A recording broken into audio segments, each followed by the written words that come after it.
सुप्रभात बच्चों, मैं स्वास्थ्य त्रिपाठी आपकी हिंदी अध्यापिका डीएसएस ऑनलाइन क्लास में आप सभी का स्वागत करती हूँ। तो बच्चों, आज हम लोग हिंदी व्याकरण वसुधा में अध्याय 1 का अभ्यास कार्य करेंगे। तो अध्याय 1 का अभ्यास कार्य ये है। तो सबसे पहले हम लोग पढ़ेंगे प्रश्न क, सही विकल्प पर सही का निशान लगाइए। ये क्या है? सही विकल्प पर ये सही का निशान होता है, निशान लगाइए। तो प्रश्न नंबर 1 देखते हैं। नीचे दिए गए वाक्यों में भाषा का मौखिक रूप क्या है? प्रश्न कर रहा है, नीचे दिए गए वाक्यों में भाषा का मौखिक रूप क्या है?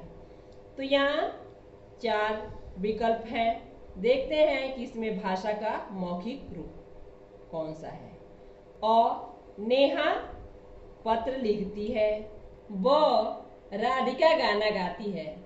स, कृष्ण पुस्तक पढ़ता है। द, अंपायर आउट का इशारा देता है।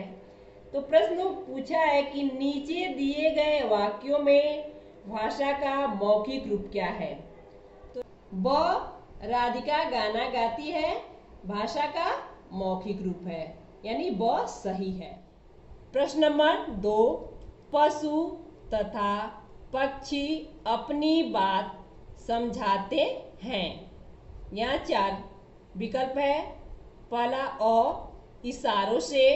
ब, लिखकर। स, बोलकर। द, पढ़कर। प्रश्न क्या पूछ रहा है? पशु तथा पक्षी अपनी बात समझाते हैं, तो बोलकर सही होगा। पशु पक्षी अपनी बात को बोल करके समझाते हैं। तीसरा है कि भाषा का लिखित रूप क्या है? यहाँ 4 विकल्प दिए गए हैं। अ, कविता सुनाना। ब, भाषण देना। स, कहानी सुनाना। द, पत्र लिखना। अब देखिए प्रश्न क्या पूछ रहा है। भाषा का लिखित रूप क्या है? कविता सुनाना आपका मौखिक रूप हो गया। भाषण देना भी मौखिक रूप है। कहानी सुनना भी मौखिक रूप है। पत्र लिखना भाषा का लिखित रूप है, यानी द सही है। प्रश्न नंबर 4, हाथी की बोली है। अ, चिघाड़ना। ब, दहाड़ना। स, हिनहिनाना। द, रंभाना। तो हाथी चिघाड़ता है। हाथी क्या करता है? चिघाड़ता है, तो ये सही होगा।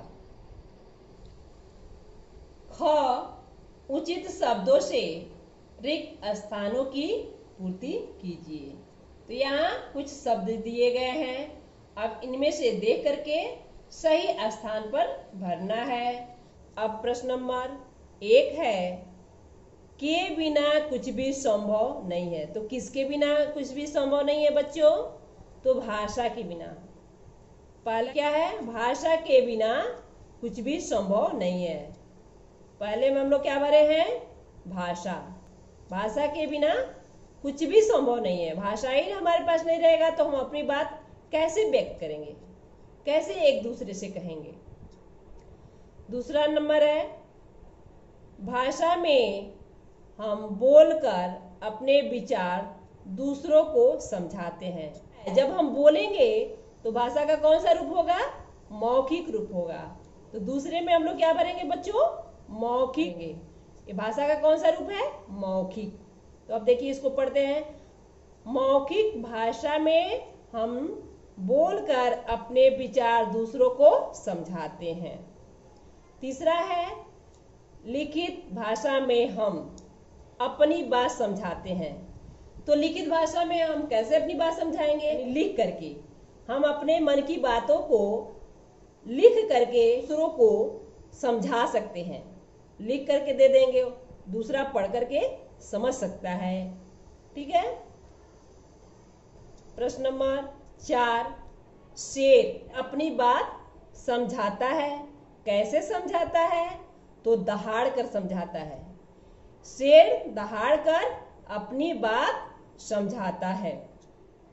प्रश्न नंबर 5, भारत में सर्वाधिक बोली जाने वाली भाषा क्या है? हिंदी है। भारत में सबसे अधिक हिंदी भाषा को सभी लोग बोलते हैं।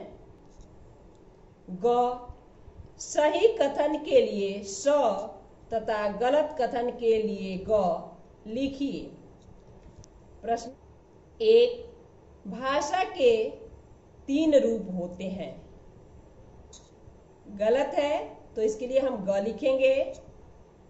दूसरा, फोन पर बात करना भाषा का मौखिक रूप है, तो ये सही है, क्योंकि फोन पर हम लोग बोल करके ही अपनी बात दूसरों तक पहुंचाते हैं। जब हम लोग फोन पे बोलते हैं तो दूसरों को हमारी बात सुनाई देती है और उधर से वो बोलते हैं तो हमको सुनाई देती है, तो यानी ये भाषा का मौखिक रूप हुआ। प्रश्न नंबर 3, दादाजी का अखबार पढ़ना भाषा का लिखित रूप है।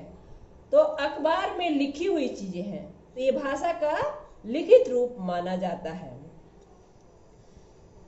प्रश्न नंबर 4 है, कबूतर काव काव करता है। तो कबूतर बच्चों, कबूतर काव काव नहीं करता है। कौन काव काव करता है?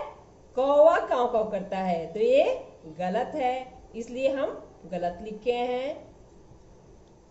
प्रश्न नंबर 5, भारत की राजभाषा हिंदी है।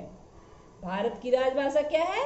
हिंदी है, तो ये इसके लिए हम स लिखेंगे, ये सही है। तो बच्चों, अध्याय 1 का अभ्यास कार्य है, इसको अपनी कॉपी में सुंदर सुंदर साफ साफ बड़े अक्षरों में लिखेंगे और याद करेंगे। धन्यवाद बच्चों।